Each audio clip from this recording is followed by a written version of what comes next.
میں ایک بات بتاتا ہوں، پچھلے زمانے کی ایک بات ہے کہ ایک پرہیزگار شخص تھے، متقی تھے بنی اسرائیل میں۔ ایک خاتون جو فحش کاموں میں ملوث رہتی تھی، طوائف تھی یا جیسی بھی، وہ آئی اس عابد کے پاس۔ یہ پرہیزگار شخص تھا۔ یہ جب آئی تو کہا کہ رات گزارنے کے لیے میرے پاس کوئی ٹھکانہ نہیں ہے، باہر ٹھنڈی اور بارش ہے، مجھے تھوڑی سی جگہ دے دو۔ اس عابد نے رحم کھا کر اپنے گھر میں عورتوں کے رونے پر کبھی شیطان داخل ہو جاتا ہے۔ مدد کے لیے عورت رونا دھونا جب کرتی ہے تو اچھوں کا ایمان ختم ہو جاتا ہے۔ وہ عورت رونے لگی کہ میرا کچھ کوئی سہارا نہیں، بارش میں بھیگ جاؤں گی، میں تڑپ تڑپ کے ختم ہو جاؤں گا۔ اس عابد شب زندہ دار اس نے اپنے خانقاہ میں جگہ دی تھی۔ جب رات ہو گئی تو وہ عورت آئی اس کے سامنے آئی اور عریانیت کے ساتھ عجیب و غریب حرکتیں کر کے اس کو گناہ پر ابھارنے لگی۔ وہ عابد تنہا تھا۔ وہ قریب آیا، اس کے بعد پوچھا کیا چاہتی ہے؟ کہا چل کوئی نہیں ہے رات میں، کوئی نہیں ہے، ہم لوگ اپنے جسموں کی سکون حاصل کر لیں۔ اس عابد نے کہا کہ ٹھیک ہے، میں اس سے پہلے تھوڑی دیر میں بھی آتا ہوں، خواہش ہے تیرے ساتھ آ جاتا ہوں، سوتا ہوں، لیکن اس سے پہلے میں دیکھتا ہوں۔ اس نے کیا کیا، گھر میں جو چراغ جل رہا تھا، بہت اس وقت مشعل جلائے جاتے تھے، کرنٹ تو نہیں، لائٹ نہیں، مشعل جو جلائے جاتے تھے، اس نے وہ مشعل کو قریب کیا، پہلے اس میں اپنی انگلی لگایا تو چمڑی جل گئی، ہاتھ جھٹکنے لگا۔ وہ خاتون تیار کھڑی تھی، پوچھنے لگی کہ کیا کر رہا ہے؟ کہا رک جا، دیکھ رہا ہوں۔ تھوڑی دیر کے بعد دوسری انگلی آگ میں لگایا، چمڑی جل گئی۔ پھر اس کے بعد وہ اسی طرح جلاتا رہا انگلی کو۔ اس خاتون نے پوچھا کہ کیا کر رہے ہو تم؟ اس عابد نے کہا میں دیکھ رہا ہوں، اس آگ کو میں برداشت کر سکتا ہوں تو پھر ٹھیک ہے، میں یہاں مزے بھی کر لوں گا، اس لیے کہ جہنم کی آگ اس سے 70 گنا زیادہ تیز ہے، میں نے سنا ہے۔ دیکھ رہا ہوں کہ یہاں کی آگ میں برداشت کر پاتا ہوں۔ 2 انگلیاں سامنے کیا، 3 انگلیاں کیا، 4 انگلیاں جب مشعل میں لگایا تو پورا چمڑا جل کر کے صرف انگلیوں کی ہڈیاں کالی ہو کر رہ گئی، ہاتھ پورا چمڑا لٹک گیا، پورا ختم ہو گیا، ہاتھ پورا جلا رہ گیا۔ وہ عورت چیخ مارنے لگ گئی کہ کیا کر رہا ہے، چمڑے کے جلنے کی بو آنے لگ گئی۔ اسی اثنا میں وہ عورت چیخ مار کر کے باہر نکلتی ہے کہ بچاؤ مجھے، بچاؤ، یہ پاگل ہو گیا، پاگل ہو گیا۔ بادشاہ کی پولیس وہاں سے گزر رہی تھی، آئی اور اس نے پوچھا کہ کیا ہوا ہے؟ کہا کہ اس عابد نے میری عزت پر حملہ کر دیا۔ تو پولیس اندر گھس گئی، دیکھا تو یہ بیٹھا ہوا تھا، اب آؤ دیکھا نہ تاؤ، حملہ کر دیا اس پر۔ لوگوں کو باہر پتہ چل گیا کہ ایسا ایسا ہوا ہے، ایک عورت آئی تھی اور اس پر عابد رات کو تنہائی میں اس کے ساتھ منہ کالا کر رہا تھا۔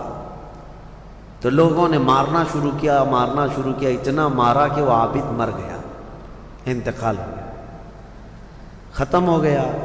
اب مسئلہ یہ ہے کہ اب لوگوں میں یہ بات پھیل گئی کہ اتنے سالوں جس کو ہم نے عبادت میں دیکھا تھا، وہ ایک عورت کے چکر میں آخری وقت بہک گیا اور منہ کالا کر لیا۔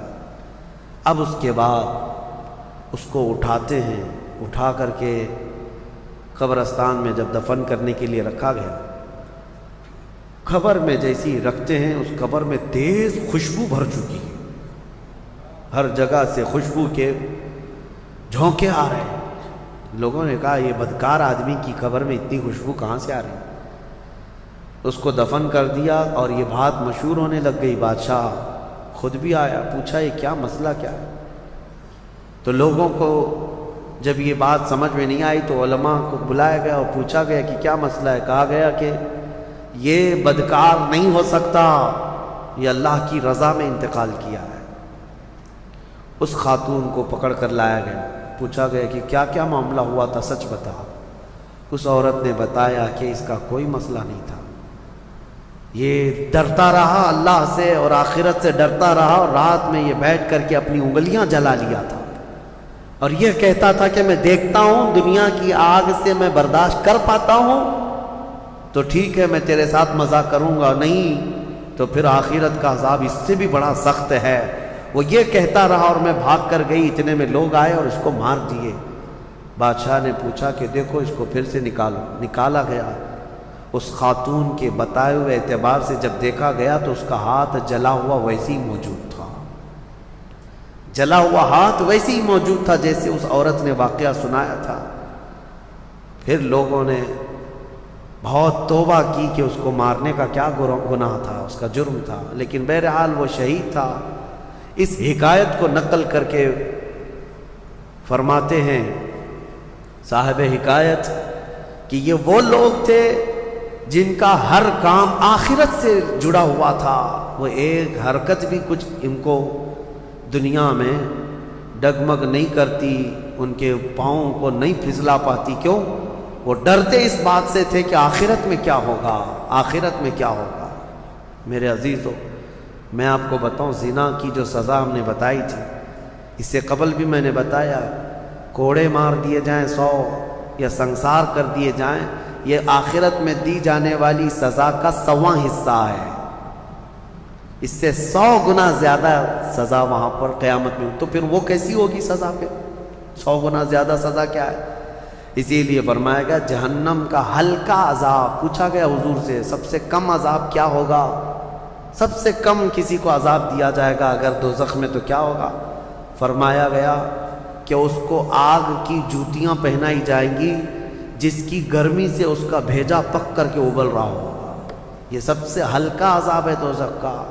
پھر جہاں اللہ نے عذاب علیم کہا، عذاب عظیم کہا، عذاب مہین کہا، دردناک عذاب، بڑا عذاب، ذلت والا عذاب، تو پھر وہ کیسا ہوگا؟